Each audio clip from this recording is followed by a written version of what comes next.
Infertile, divorced, failure. The words glowed on a 10-foot screen at my sister's wedding reception. 200 guests laughed. My father smiled and said, "Just a joke, sweetheart." My mother swirled her wine like she was watching dinner theater, and my sister, the bride, leaned into her microphone and said, "Don't laugh too hard, she might actually cry." I didn't cry. I picked up my phone, typed one word, "Begin." And the room went so silent you could hear the ice cracking in my mother's glass. What happened next didn't just ruin the party. It dismantled 16 years of lies, and the family reputation built on top of them. Before I go on, please take a moment to like and subscribe, but only if you genuinely connect with this story. And drop a comment. Where are you watching from, and what time is it there? My name is Thea. I'm 34 years old. Now, let me take you back to 4 weeks before the wedding, the night I got the phone call that started everything. It's 11 p.m. on a Thursday. I'm at my desk in Richmond, finishing elevation drawings for a historic courthouse renovation. Coffee's cold, back aches. Normal Thursday. My phone lights up. Unknown number. Virginia area code, but not Richmond. Somewhere smaller. Somewhere I used to know. I answer. "Ms. Linden?" A woman's voice. Careful. Professional. "My name is Dolores Vargas. I'm a nurse at Shenandoah Hills Care Center. Your grandmother asked me to call you." My hand tightens around the phone.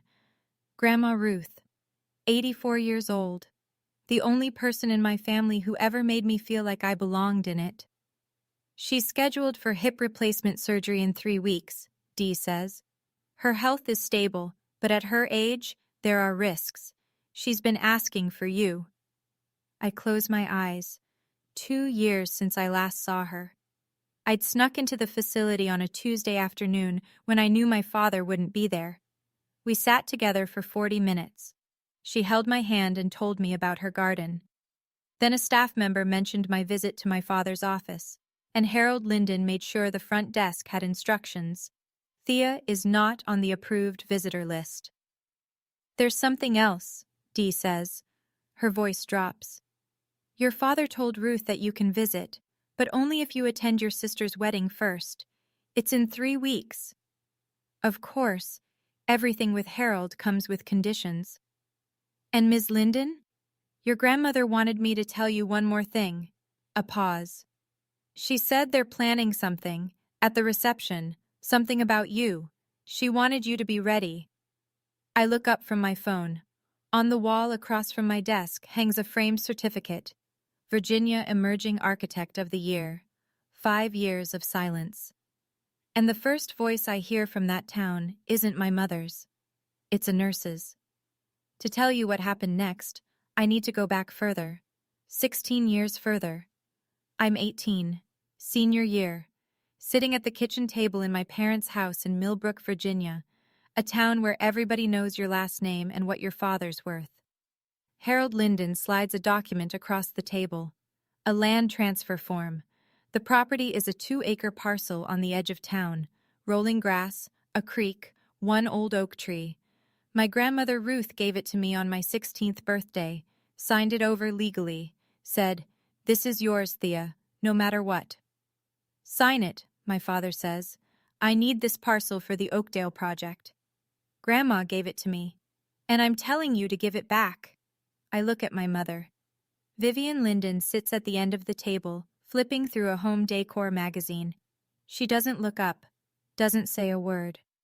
The sound of pages turning fills the silence. I don't sign. 3 days later, my father cancels my college tuition fund. The account he'd been setting aside since I was born. Gone. Redirected. I find out when the registrar's office sends a letter. 1 week after that, Harold stands in the foyer with his arms crossed. You walk out that door, you don't come back. My little sister Paige, 11 years old, watches from the top of the stairs. She doesn't say anything either, she just watches. I leave with 1 duffel bag and $43 in my checking account. That night, Harold tells the neighbors. She dropped out, ran off with some boy, broke her mother's heart. None of it was true. But in Millbrook, my father's word was the only one that mattered. Here's what happened after the door closed behind me. I slept in my car for 2 weeks, worked the counter at a gas station outside Charlottesville, got my GED at 19 while waitressing double shifts at a diner that smelled like bacon grease and bleach, applied to community college, transferred to Virginia Commonwealth University on a need-based scholarship, studied architecture because I liked the idea of building things that lasted, things that couldn't be taken away with a signature. I graduated at 23. Nobody came to the ceremony. I wore my cap and gown, walked across the stage, and shook the dean's hand. Then I went home to my studio apartment and ate takeout on the floor. At 24, I married Drew Halpern, a man I'd met through Harold's old business network before I was cast out.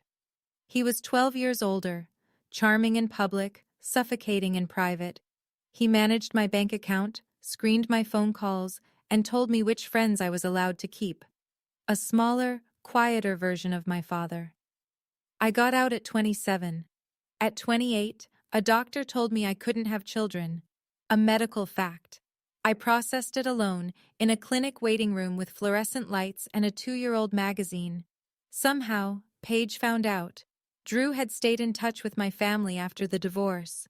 He'd always liked having leverage. Now I'm 34, senior architect at Mercer and Hollis in Richmond. I design restorations of historic buildings, courthouses, libraries, theaters. My professional name is T. Mercer Linden. I kept Drew's name hyphenated because the architecture world already knew it. I didn't hide my life from my family to be dramatic. I just stopped performing for people who'd already decided I was nothing. Nobody in Millbrook knows any of this. The morning after Dee's call, I sit in my office with the door closed. Through the glass wall, I can see my colleague Marcus Cole at his desk, headphones on, running cable management simulations for a museum project. Marcus is 36, ex-Army IT, and the most unflappable person I've ever met. He's also the closest thing I have to family. I call Dee back. How bad is the surgery risk? At 84, with her bone density, the surgeon said there's a real chance of complications. She's strong, but she's not young. Dee pauses. She cries your name some nights. She keeps your letters under her pillow. I press my knuckles against my forehead. My grandmother, hiding my letters under her pillow like contraband. Because in that family, loving me is something you have to do in secret. I have 2 options. Go to the wedding, endure whatever Paige and my parents have planned, see Grandma Ruth, or stay in Richmond, stay safe, and maybe never see her again. I knock on Marcus's glass wall. He pulls off his headphones. I need a favor. He listens to everything. The wedding, the slideshow warning, the nursing home ultimatum. When I'm done, he leans back and says, If you go with a plan, not with hope. I know. And you're going. She's 84, Marcus. She might not make it through surgery. He nods, doesn't argue. Then we make sure you're not walking in blind. That night, I book a hotel in Millbrook for the wedding weekend. I pull out a dress I bought myself, navy blue, well-cut, professional. Not the one my mother will try to hand me. Marcus said, go with a plan, so I started making one. And for the first time in 16 years, I was glad my family underestimated me. 3 weeks before the wedding. Harold requires a family dinner, his condition before he'll clear my name at the nursing home front desk. So I drive 2 hours to Millbrook. The house hasn't changed. White columns, manicured lawn, American flag by the door, the performance of respectability, down to the last trimmed hedge. Nobody hugs me at the door. Vivian looks me over. You look thin. Are you eating? I'm not thin. I run 3 miles every morning and I eat plenty. But this is how my mother operates. Concern as a weapon, wrapped in a question nobody expects you to answer honestly. Harold sits at the head of the table, same chair, same posture. So, what are you doing with yourself these days? I work at a design firm. Answering phones, I assume? I pick up my fork. Don't correct him. Paige arrives late, trailing perfume and self-importance. She flashes a 4-carat engagement ring under the dining room light. Then she pulls me aside in the hallway. I need you to wear something understated at the wedding. Garrett's family is very particular. She tilts her head. You still alone? No one? I say nothing. She smiles. Some people just aren't meant for that, I guess. Before I leave, Vivian hands me a garment bag. Inside, a pale beige dress, shapeless, 2 sizes too large. This will be perfect for you. At the door, Harold puts his hand on my shoulder. The Whitmores are old money. They judge. One wrong move and this deal dies. Don't embarrass us. I drive back toward the highway, and then the name hits me. Whitmore. I know that name. Not from Paige's ring, not from Harold's business talk. I know it from a project file sitting in my office in Richmond. Back at my desk Monday morning, I pull up the client database. Whitmore Heritage Foundation. There it is. Our firm has been contracted for the Millbrook Heritage Restoration Project, converting a Civil War-era textile mill into a community arts center. The foundation is funding the entire thing. The client contact, Eleanor Whitmore, chair of the foundation, Garrett Whitmore's mother. I've been the lead architect on this project for 6 months. We've exchanged dozens of emails, 3 video calls. She knows my work, my design philosophy, my project timeline. She knows T. Mercer Linden. She does not know my face. We've never met in person. I sit with this for a long time. I don't plan to use it. I'm not Harold. I don't weaponize connections, but I file it away. If everything falls apart in Millbrook, I am not a stranger to the most powerful family in the room. That evening, Marcus does his own research. He calls me at 9. The reception venue, Millbrook Country Club. They've hired a local AV company to run a projector and sound system. Slideshow, toasts, the usual. And guess what? The AV company is short-staffed. They just posted looking for a freelance tech for the event. Marcus. I already applied. Got a call back in 20 minutes. You don't have to do this. Thea, you're walking into a room where your family has already loaded a weapon. I'm just making sure you have access to the safety switch. By Wednesday, Marcus is confirmed as a freelance AV technician for the Whitmore Linden wedding reception. He'll have direct access to the projector system, the USB inputs, and the soundboard. I prepare a short presentation. Not an attack, just the truth. Photos, degrees, awards, my actual life. Title slide, The Real Thea Linden. I save it to a USB drive and hand it to Marcus on Thursday. You're not going to war, Thea, he says. You're going to a wedding. But if they fire the first shot, you'll be ready to fire the last. 1 week before the wedding. Harold clears my name at the front desk. 30 minutes, supervised. Vivian will accompany me. Shenandoah Hills smells like hand sanitizer and boiled vegetables. Vivian parks herself in a chair in the hallway, already texting. She doesn't come in. Grandma Ruth is smaller than I remember. Her white hair is thinner, her hands shake. But her eyes, those sharp, knowing eyes, haven't changed. She grabs my hand the second I sit down. Let me look at you. She studies my face. You're healthy, you're strong, I can tell. I'm good, Grandma. Don't let them break you again. Her grip tightens. You're the strongest one in this family. You always were. She reaches under her pillow and pulls out a small envelope. Dee helped her hide it from the staff Harold pays to keep tabs. Inside, a photocopy of a property deed. The 2-acre parcel. My name, clear as day. That land is yours, Ruth says. It always was. Your father never got it transferred. He's been furious about it ever since. I stare at the document. For 16 years, I assumed Harold had found some legal way around my refusal, some technicality, some forged signature. He hadn't. The land was still mine. He tells people it's part of Linden Properties, Ruth whispers, but it's not. He never had the right. A knock on the door. Vivian's voice clipped. Time's up! I fold the envelope into my jacket pocket. I lean down and kiss Ruth's forehead. "That's my girl," she murmurs. I walk out past my mother, who doesn't ask how Ruth is doing. She checks her lipstick in her phone screen and says, "Let's go, I have a fitting." I leave the nursing home with two things: a grandmother's blessing and proof that my father had been lying about more than just me. 6 days before the wedding, my apartment in Richmond. Marcus sits on my couch with his laptop open. On the screen, the slideshow I've built. Slide 1. A photo of me in my cap and gown at graduation. Alone. Smiling anyway. Caption: "No one came to my graduation, I went anyway." Slide 2. My architecture license, framed on my office wall. Licensed architect, Commonwealth of Virginia. Slide 3. Me on a job site, hard hat on, blueprints in hand. Senior architect, Mercer and Hollis. Slide 4. The award plaque. Virginia Emerging Architect of the Year. Slide 5. A simple text screen. White letters on black. "You called me a dropout. I have a master's degree. You called me broke. I own my home. You called me a failure. I design buildings for a living." Marcus scrolls through, nods.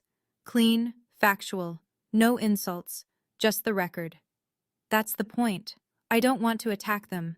I want the truth to be louder than their joke. He closes the laptop. "You sure you don't want to add the part about your dad's Oakdale problem? The land?" "No, I'm not him. I don't turn information into ammunition." "Then what's the trigger?" I show him. A text message, pre-typed on my phone. One word: begin. When I send it, Marcus switches the USB on the projector from Paige's slideshow to mine. He's already tested the system during setup at the venue. The swap takes 3 seconds. "And if their slideshow turns out to be harmless?" he asks. "Then I never send it. We leave. I visit Ruth. We drive back to Richmond." Marcus looks at me for a long time. "You know they won't keep it harmless." "I know. But I need to give them the chance, one last chance to be decent. Because when this is over, I want to be sure, completely sure, that I didn't fire first.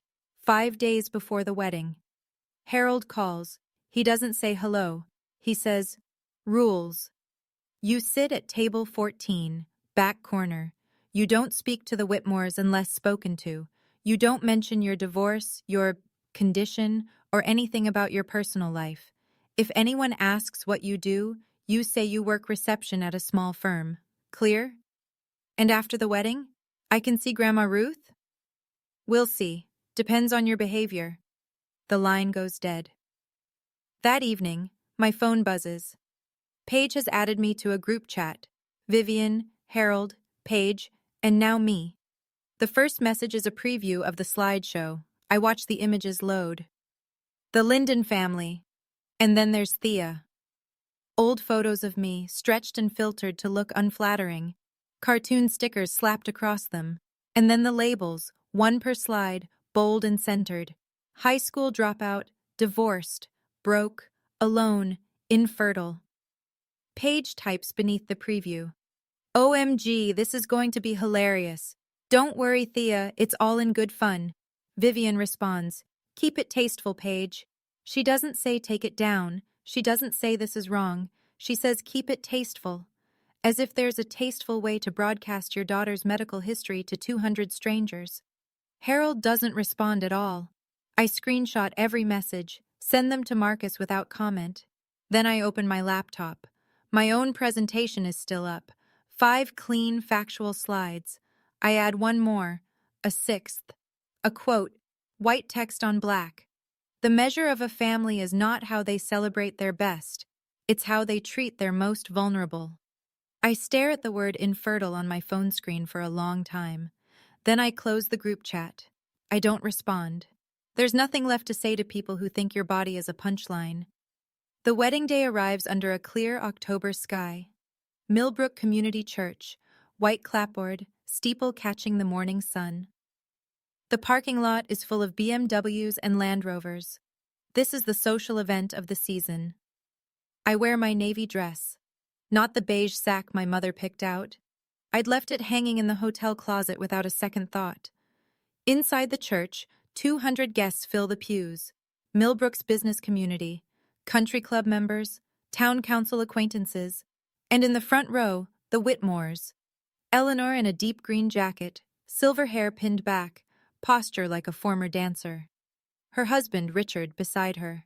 Distinguished. Reserved. I sit in the last pew. No one greets me. No one offers to scoot over. Harold works the center aisle like a campaign trail. Handshakes, shoulder claps. So proud of my little girl. He doesn't mean me. Vivian floats near the altar in a custom ivory dress, murmuring to a friend. Both my daughters are here today, even the difficult one. She laughs lightly. The friend glances toward the back. I pretend not to notice. An older woman I don't recognize sits 2 rows ahead of me. White hair, floral dress, reading glasses on a chain. She looks at me once, then back toward the altar. I don't think anything of it. The ceremony begins. Garrett stands at the altar looking genuinely happy. He speaks his vows with a tremor in his voice. Paige speaks hers louder, longer, mostly about herself. Across the church I spot Marcus near the side entrance, wearing a black polo with the AV company's logo.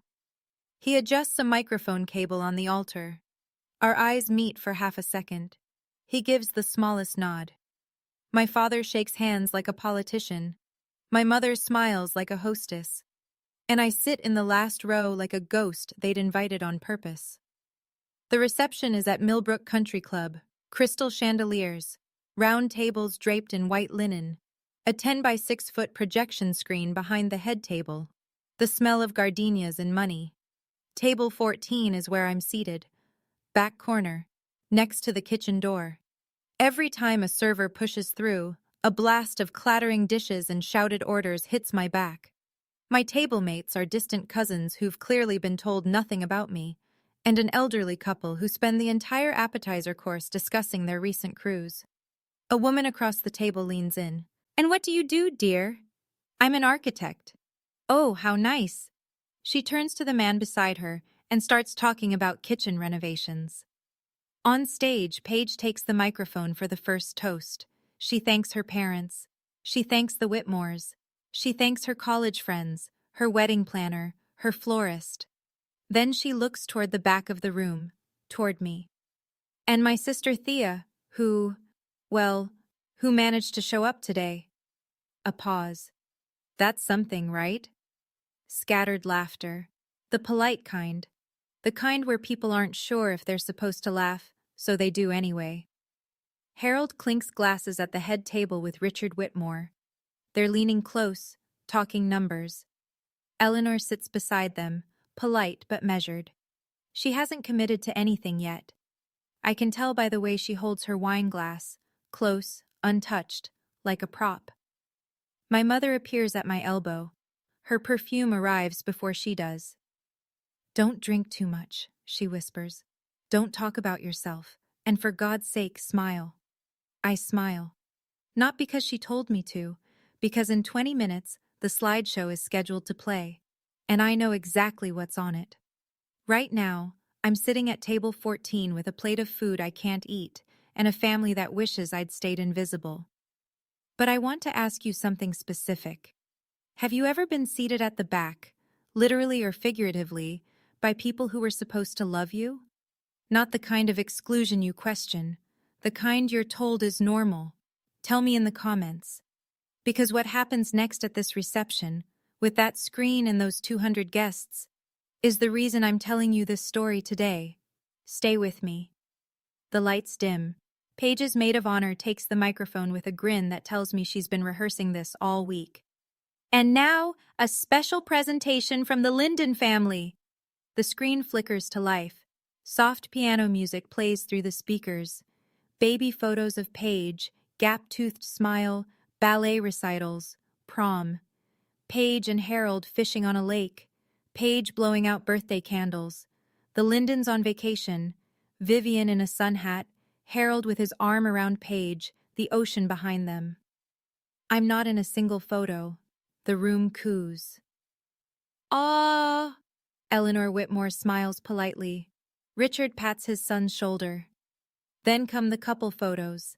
Paige and Garrett at a vineyard, at a football game, at Christmas dinner with the Whitmores. Each one earns a round of soft applause. The music shifts, playful. A drum roll sound effect. The screen reads, "And now, let's meet the rest of the family." Paige grins from the head table. She catches my eye across the room and wiggles her fingers in a little wave. Vivian leans back in her chair with the satisfied look of someone who's been waiting for the main course. My stomach drops, not from fear, from certainty, because I know what comes next. Under the table, my phone is already in my hand.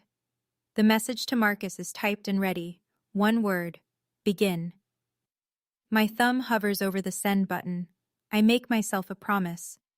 If the next slide is harmless, if it's an old photo with a gentle caption, if it's a real toast, if there's even a scrap of decency in what they've prepared, I won't press it.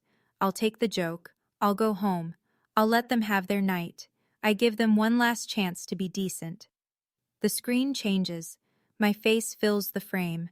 An old photo from high school, grainy, unflattering. Across the bottom, bold white letters, high school dropout checkmark. Nervous laughter ripples through the room. A few people glance at me. I keep my face still. Next slide. A cracked heart emoji beside my name. Divorced. The laughter grows. Louder now. The kind that feeds on itself. Next. An animated cartoon of an empty wallet flapping open. Broke. Someone at table 6 snorts into their champagne. Next. A photo of a single place setting. One chair, one plate. Alone. Paige is laughing from the head table. Vivian sips her wine, watching the room like she's scoring the performance. Then the final slide loads. A clip art baby with a red X stamped across it. Infertile. The word fills the 10-foot screen. For a moment, the room goes quiet. The shocked kind. The kind where people realize they've been laughing at something they shouldn't have. Then a few more laughs break through. Uncomfortable, herd following. Paige leans into the microphone. "Don't laugh too hard. She might actually cry." Vivian swirls her wine. Half smile, eyes on me. Harold catches my gaze from the head table. "Just a joke, sweetheart. Lighten up." Eleanor Whitmore is not laughing. I see it clearly from across the room. She sets her glass down on the table with a quiet click. Her jaw tightens. She looks at Harold, then at the screen, then at me. I feel the blood rush into my face. My hands shake. My vision narrows to one word on that screen. Infertile. My medical history. My private grief. Projected for 200 strangers to laugh at. That was the line. And they didn't just cross it. They broadcast it in 10-foot letters. I look around the room. 200 faces. Some laughing. Some looking away. Some pretending to check their phones because they don't know where to put their eyes. Paige is beaming. This is her favorite part of her own wedding. Not the vows, not the first dance, but this. Watching me sit in the wreckage of my own humiliation. Vivian raises her glass slightly. A silent toast to her own cruelty. Harold has already turned back to Richard Whitmore, resuming their conversation as if nothing happened. As if putting infertile on a screen for 200 people is the social equivalent of a knock-knock joke.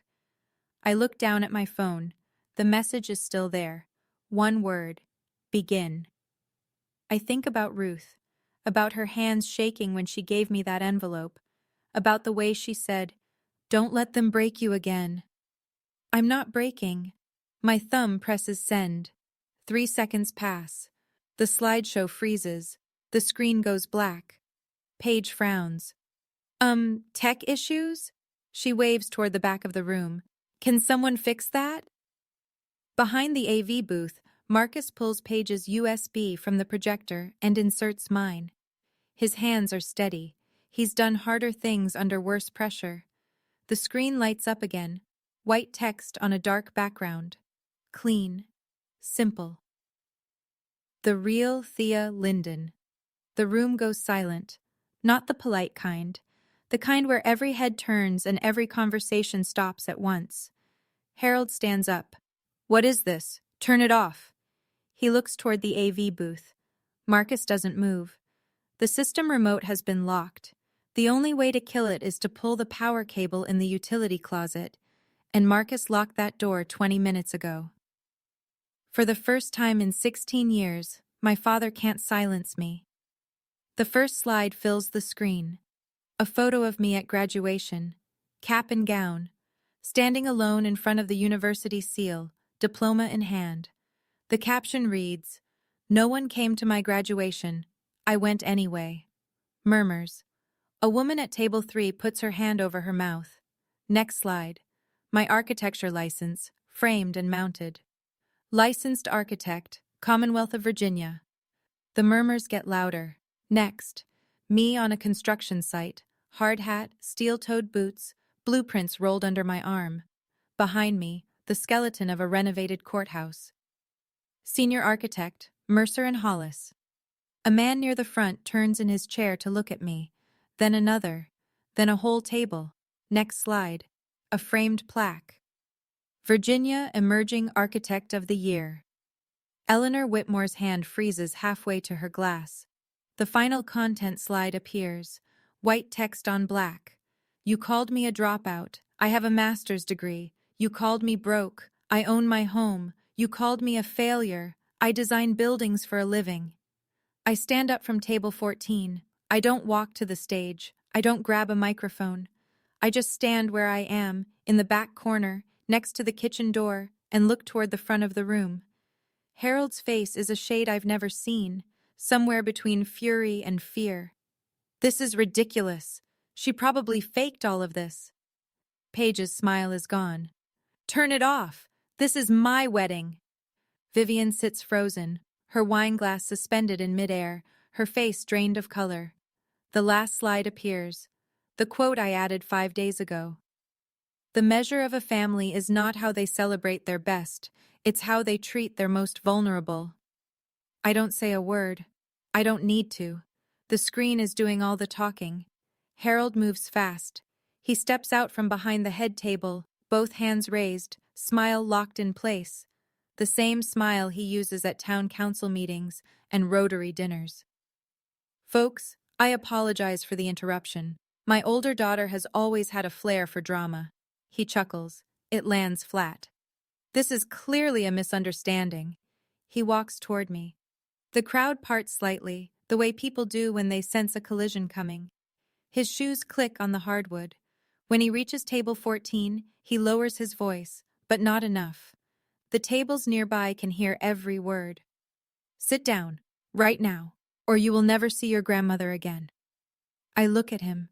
My father, 62 years old, builder of houses, destroyer of daughters, and I say in the same quiet voice, "You've used Grandma Ruth as a leash my whole life. That ends tonight." His jaw clenches. I will call security. From the head table, a chair scrapes back. Garrett Whitmore stands up. His face is tight. Wait. He looks at Harold, then at me. Let her speak. Paige grabs his arm. Garrett! He pulls free. Something isn't right here, Paige. I want to hear this. The room shifts. I can feel it. The energy tilting, the way a crowd recalibrates when someone unexpected breaks rank. Vivian rises from her seat, her voice cracking for the first time. Thea, please. You're humiliating yourself. I look at my mother. The woman who flipped magazine pages while my father threw me out. The woman who handed me a shapeless dress and told me to blend into the walls. No, Mother. For the first time, I'm not. At the front table, Eleanor Whitmore hasn't moved. But her eyes have. They're locked on the screen, on the words, Mercer and Hollis.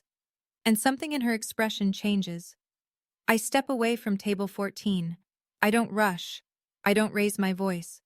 I walk to the center of the room, between the round tables and the flickering candles, and I stand where everyone can see me.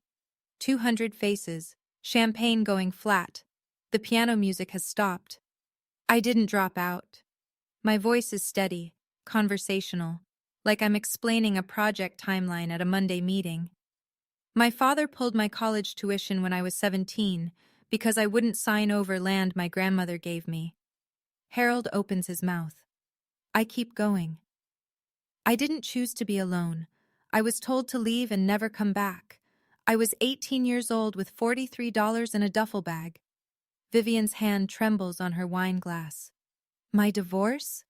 I married a man my family chose. He was controlling. I got out. That's not failure, that's survival. A woman at table 5 pulls her napkin to her face. Her husband puts his arm around her. And infertile? I look directly at Paige. That's a medical condition, not a punchline. And you put it on a screen for 200 people at your own wedding. Paige's lower lip quivers. She opens her mouth but nothing comes out. I look at Vivian. You helped design those slides, and you gave me a dress meant to make me invisible. I look at Harold. You told me to sit in the back, stay quiet, and not embarrass you. I let the pause stretch. The only embarrassment in this room is what you just did to your own daughter. The silence is total. A server holding a tray of desserts stops in the kitchen doorway, motionless. Then I hear the sound of a chair pushing back. Slow, deliberate. Eleanor Whitmore stands, and she walks straight toward me. Eleanor Whitmore moves through the room like she owns it. And in a way, she does. Half the people here tonight owe her foundation a grant, a favor, or a seat on a board. She stops 3 feet from me. Her eyes move from my face to the screen behind us, where senior architect Mercer and Hollis is still glowing. T. Mercer Linden. She says it like she's confirming something she already suspected. You're the architect on the Millbrook Heritage Project. Yes, ma'am. Eleanor turns, slowly, the way a woman turns when she wants a room to see exactly where she's looking. She faces Harold. Mr. Linden. Her voice is steady and surgical. The woman you just humiliated in front of my family is the architect I hired to restore the most important building in this town. The color drains from Harold's face in real time. I watch it happen, the confident flush replaced by something gray and exposed. I didn't know. You didn't know because you didn't bother to know your own daughter. A ripple runs through the room. Whispered words, heads turning. Someone at table 8 pulls out a phone. Paige jumps up from the head table, voice pitched high. Babe, this is insane. She's making this all up. She reaches for Garrett's hand. He steps back. His hand stays at his side. Vivian tries next. She approaches Eleanor with her hostess smile at full power. Eleanor, please, this is a family matter. Eleanor doesn't break eye contact with Harold. You made it a public matter, Mrs. Linden, when you put it on a 10-foot screen. The room exhales. I can hear it. 200 people breathing out at once, the collective release of held tension, the recalculation happening at every table. Nobody is looking at the bride anymore. Harold tries to recover. He's spent 62 years recovering. It's what he does. Builds back the smile, adjusts the handshake, resets the narrative. Eleanor, let's not overreact. He puts on his country club voice. Warm, reasonable, man to man. Except she's not a man, and she's not buying it. It was a silly joke. You know how families are. I know how my family is, Eleanor says. We don't put our children's medical records on a screen for entertainment. She turns to Garrett.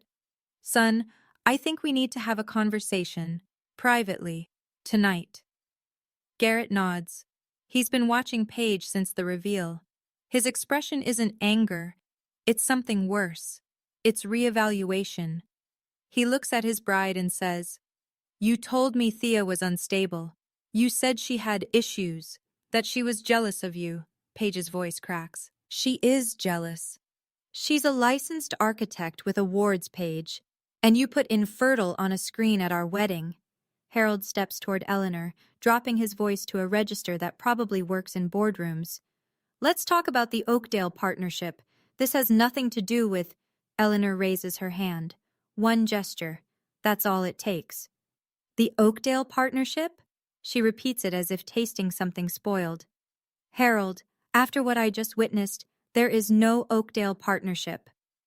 Harold's mouth opens. Nothing comes out. His hand, still raised in a half gesture, drops to his side. Vivian breaks, not gracefully, a sharp, strangled sound that might be a sob. This can't be happening. She says it to no one. She says it to the tablecloth. I stand in the center of the room. I don't smile. I don't nod. I don't celebrate. I just stand. For the first time in my life, standing is enough. Harold just lost the Oakdale deal. Paige just lost control of her own reception. And my mother is crying. Not for me. Never for me. For the image. I'm standing in the middle of this room, and for the first time, no one is telling me to sit down. Now I need to know, if this were your family, would you have pressed begin? Or would you have walked away? Drop a 1 for begin or a 2 for walk away in the comments. And stay with me, because what happens after this moment is something I never planned for. Paige is a fast learner. She grew up watching our mother pivot from cruelty to composure in under 5 seconds, and now she deploys the same skill. Her face crumbles, not gradually, all at once, like a switch. Tears spill down her cheeks. She rushes to the center of the room, hands pressed to her chest. This is my day! Her voice breaks perfectly. She always does this. She has always been jealous of me. She turns to the crowd, mascara streaking. I invited her because I wanted her here. The slideshow was supposed to be funny. She's twisting everything. A few guests shift uncomfortably. There it is. That hesitation that predators rely on. The moment where onlookers wonder, maybe the crying woman is the real victim. Paige spins toward Garrett. You're choosing her? On our wedding day? Vivian rushes to Paige's side, wrapping an arm around her. My baby. They're attacking my baby. She looks at Eleanor with wet eyes. Can't you see what's happening? For a second, just a second, I feel the room tilt back toward them. Tears are powerful. A bride crying at her own wedding is powerful. I see doubt flash across a few faces. Then Eleanor speaks. She doesn't raise her voice. She simply takes out her phone, glances at the screen still glowing behind us. Funny? She reads from the slides. Infertile. Failure. Alone. She looks at Paige. Which part was the joke, dear? The doubt evaporates. The room resettles, like a jury that considered a different verdict and decided against it. Paige's tears are still falling, but they've lost their power. She's ruining my wedding! I don't shout. I don't match her volume. I just say, I didn't make the slideshow, Paige. You did. Eleanor isn't finished. She turns back to Harold, and this time, her voice carries the flat precision of a woman who manages a multi-million-dollar foundation. The Oakdale Project. You told us the land was fully consolidated under Linden Properties. Every parcel accounted for. Harold stiffens. It is. I wasn't planning this. I didn't rehearse it. But I hear the words Oakdale and fully consolidated, and something clicks into place. The envelope in my pocket, the deed Ruth pressed into my hands 1 week ago. Actually, I say, it's not. The room turns to me. I reach into my jacket and pull out the folded photocopy. The center parcel, the one my grandmother gave me when I was 16, is still in my name. I have the deed right here. Harold's face goes rigid. Not the public rigidity of composure, the private kind. The kind I remember from the kitchen table when I was 18, and he slid that document across to me. Eleanor looks at the paper, then at Harold. You were going to build on land that belongs to your estranged daughter, without her consent, without telling us? She was supposed to sign it over years ago. I was 18. You tried to force me. I said no. You threw me out. I fold the deed and put it back in my pocket. And you've been telling people the land was yours ever since. Richard Whitmore stands for the first time. He buttons his jacket, the kind of small, deliberate motion men make when they're about to leave permanently. Eleanor meets Harold's eyes one final time. Mr. Linden, I think we're done here. Harold turns to me. His voice drops to something raw and small. You ungrateful. Garrett steps forward. Enough. His voice is sharp and final. That's enough, Mr. Linden. Something in Vivian fractures. She's been holding it together. The smile, the posture, the hostess mask, for the better part of 40 years. But the Whitmores are walking away. The deal is dead. And the room is looking at her family the way she's spent her entire life, making sure they never would. She turns on me. The polish is gone. The magazine-flipping, wine-swirling composure. Gone. You think you're better than us now? Her voice is shaking. You think your little slides change anything? You were nothing. You had nothing when you left this house. You're right, I say. I had nothing. Because you made sure of that. I did what was best for this family. You did what was best for the image. There's a difference. She looks around the room, searching for an ally. Her eyes land on familiar faces, country club friends, book club members, women she's had lunch with for 20 years. She tries the social smile. This is so embarrassing. Family drama, you know how it is. Nobody smiles back. Then a voice rises from the back. The older woman from the church, the one with reading glasses on a chain. She stands slowly, gripping the edge of her table. I've known Ruth Linden for 50 years. Her voice is thin but carries through the silent room. She would be ashamed of what you three did tonight. She picks up her clutch purse and walks toward the exit. Her heels click against the floor, measured and final. Another couple stands. Then a man at table 9. No speeches, no drama. They just leave. Vivian sinks into the nearest chair.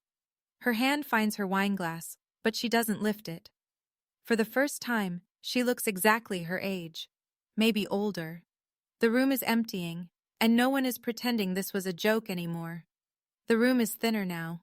Empty chairs scattered among the remaining guests. The gardenias are wilting under the heat of the chandeliers.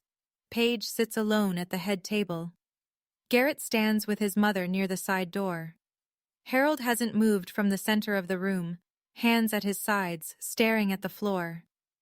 I look at what's left. My family. This room. 16 years of silence, ending here, between dessert plates and half-empty champagne flutes. I don't go to the microphone. I don't need it. My voice carries just fine in a room this quiet. I didn't come here to ruin your wedding, Paige. I look at my sister. I came because Grandma Ruth asked me to, because even after everything, she still believes this family can be better. Paige's head drops. I don't hate any of you. I look at Harold, at Vivian. But I am done being your punchline. I'm done earning the right to exist in this family. Harold's eyes finally lift to mine. They're red. I've never seen that before. If you want me in your life, it starts with respect. Not conditions, not performances. Respect.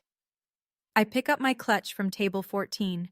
I straighten my navy dress, the one I bought myself. And if you can't do that, then this is goodbye. I walk toward the exit. Past Harold, he doesn't look up. Past Vivian, she's staring at the tablecloth.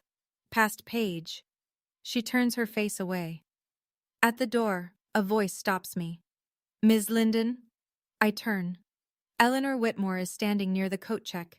Her green jacket is already on. Her car keys are in her hand. Monday morning. My office. We have a project to finish. I nod. She nods back. And I walk out into the October night. The parking lot is half empty. Most of the early leavers are already gone. I sit in my car with the engine off, hands on the steering wheel, staring at the country club entrance. A tap on the window. Marcus, still in his AV company polo, holding 2 gas station coffees. I unlock the door. He slides into the passenger seat and hands me one. You okay? No. I wrap both hands around the cup. But I'm better than I've been in years. We sit in silence for a while. Through the windshield, I can see figures trickling out of the club, couples walking fast. A man loosening his tie. Nobody's laughing. My phone buzzes. Garrett. I'm sorry for what my wife's family did. Paige and I need to talk. I don't know where this goes. Another buzz. D. Your grandmother saw everything. Someone's niece was live streaming the reception to a family group chat. Ruth watched the whole thing. She's laughing. She says, "That's my girl." I close my eyes. Ruth, in her nursing home bed, watching her granddaughter stand up in a room full of people who tried to make her invisible. Laughing. Proud. One more. Eleanor Whitmore. I've informed my team about the Oakdale land situation. Harold will not be building on your property. We'll find another partner for future development. I type back to Eleanor. Thank you. To Dee. Tell her I love her. To Garrett. I'm sorry too, for all of it. I don't respond to Harold, or Vivian, or Paige. There's nothing to say that wasn't said in that room. Marcus starts the car. Where to? Hotel, then home tomorrow. He pulls out of the parking lot. In the rearview mirror, the country club shrinks. Millbrook is a small town, and small towns do what they do best. They talk. The week after the wedding, Millbrook rearranges itself. I hear this secondhand, from Dee mostly, and from Marcus, who has a talent for monitoring small-town Facebook groups. Vivian is removed from the Millbrook Autumn Gala Planning Committee. No formal announcement, just a quiet email from Eleanor's assistant. We're restructuring the committee this year. Thank you for your past contributions. Vivian calls 3 board members. None of them pick up. Harold loses 2 minor business partners within the first 10 days. A property developer in Staunton pulls out of a joint venture, citing alignment concerns. A local contractor who'd been loyal for 15 years sends a polite letter about pursuing other opportunities. Linden Properties doesn't collapse. Harold's too entrenched for that. But the cracks are visible, and in a town where reputation is currency, cracks spend fast. Paige and Garrett. Garrett asks for couples counseling. Paige refuses. She calls it an insult. By the second week, Garrett packs a suitcase and moves into his parents' guest house. They're not divorced, but they're not together. The book club that Vivian has hosted every third Thursday for 11 years quietly relocates to someone else's living room. No one tells her. I don't follow any of this in real time. I'm in Richmond, back at my desk, back at my drafting table. I have a courthouse renovation to finalize and a heritage project to present. Marcus reads me a post from the Millbrook Community Facebook page while we're eating lunch. Someone shared a photo of the slideshow screen with the caption, "This happened at the Whitmore-Linden wedding. Shame on the Lindens." 87 reactions, 42 comments. You didn't do this to them, Marcus says, closing his laptop. I know. They did this to themselves. You just stopped covering for it. I eat my sandwich. It tastes better than anything served at table 14, 3 weeks after the wedding, a Tuesday evening. I'm reviewing blueprints for the Millbrook Heritage Project. Eleanor's foundation wants the presentation ready by month's end. My phone rings. Harold. I almost don't answer. Then I pick up. He doesn't start with an apology. He starts with an offer. The land. Name your price. Let's end this like adults. The land isn't for sale. It was Grandma Ruth's gift to me. It stays mine. You're destroying this family over a piece of dirt? You destroyed this family over a piece of dirt 16 years ago, when you chose a parcel over your daughter. Silence. Long. The kind that lives on the phone line like static. I did what I thought was right, he says finally. So did I. And here we are. Another pause. Then his voice changes. Softer, almost human. Your grandmother is no longer your bargaining chip. I keep my voice level. I've contacted Shenandoah Hills directly. I'm listed as her secondary emergency contact. I can visit whenever I want. You don't get to use her against me anymore. I hear him breathe, in and out, the sound of a man realizing that the last lever he had has been removed. You always were the stubborn one, he says. I learned from the best. I wait for more. An apology. a confession, a crack in the wall he spent 62 years building. Instead, he hangs up. I set the phone down on my desk. My hands aren't shaking. My heart rate is normal. There was a time when a phone call from Harold Linden would have sent me spiraling for days, replaying every word, wondering if I'd been too harsh, too ungrateful, too much. That time is over. I go back to my blueprints. 2 weeks after Harold's call, a Sunday morning. I'm making coffee when my phone lights up with Paige's name. I let it ring 3 times before I answer. Old habit. Bracing. But the voice on the other end doesn't sound like Paige. Not the Paige I know. The one who wiggles her fingers and puts infertile on a screen. This voice is flat, tired, stripped of performance. Garrett moved out. Mom won't stop crying. Dad won't talk to anyone. I sit down at my kitchen table. I don't interrupt. The slideshow was wrong. I know that. She stops, starts again. I don't know why I did it. I've been doing things like that my whole life and nobody ever told me to stop. Because they were too busy doing it to me. A shaky exhale. Yeah. Silence. I don't know who I am without being the favorite, she says. And it's the most honest thing my sister has ever spoken. I could be cruel here. I could list every time she twisted the knife, every holiday she was celebrated while I was erased, every lie she inherited from our parents and polished into her own weapon. But cruelty is their language, not mine. Then maybe it's time you figured that out, I say. Without me as the punching bag. Can we start over? I don't know, but we can start with you talking to someone, a professional, not mom, not dad, someone who'll actually tell you the truth. A long pause. Okay. Neither of us says I love you. Neither of us says goodbye. We just sit on the phone for another few seconds, breathing, and then the line goes quiet. I set the phone down. Look out the window.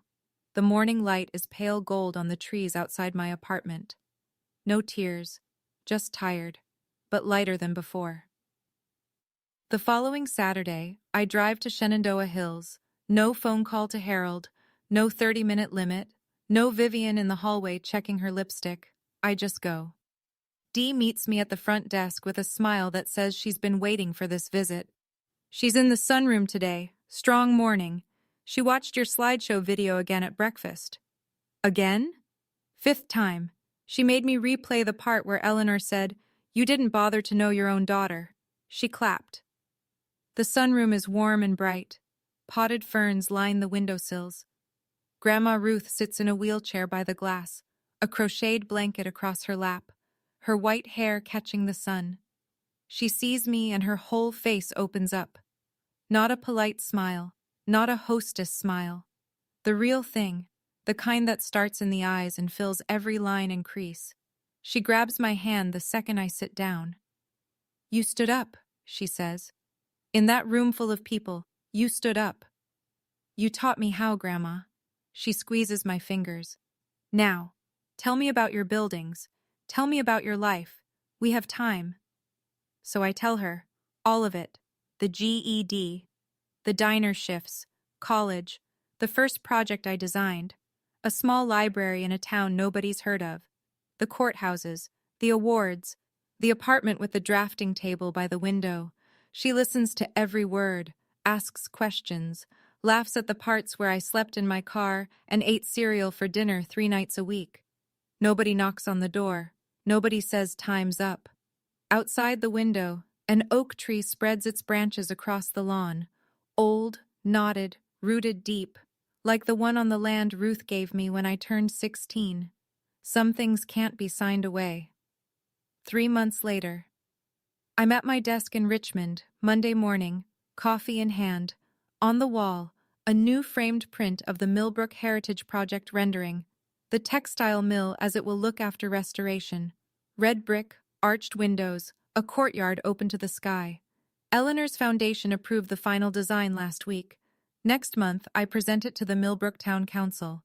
I'll stand in front of the same people who watched me get humiliated at a wedding and show them what I'm actually building. The land, my 2 acres, stays untouched. I haven't decided what to do with it yet. Sometimes I think about a small house, something simple. A porch where Ruth could sit and watch the creek. Maybe someday. Ruth's surgery went well. Hip replacement, no complications. She's in physical therapy now, walking with a frame, complaining about the food. I visit every 2 weeks. We talk about her garden, my projects, the weather, and nothing about Harold. It's peaceful. Harold hasn't called again. Vivian sent a single text message. I'm sorry. 2 words, no follow-up. I read it. I didn't respond. I'm not ready. I may never be. That's allowed. Paige started therapy. Garrett moved back in a month ago, on the condition they continue counseling.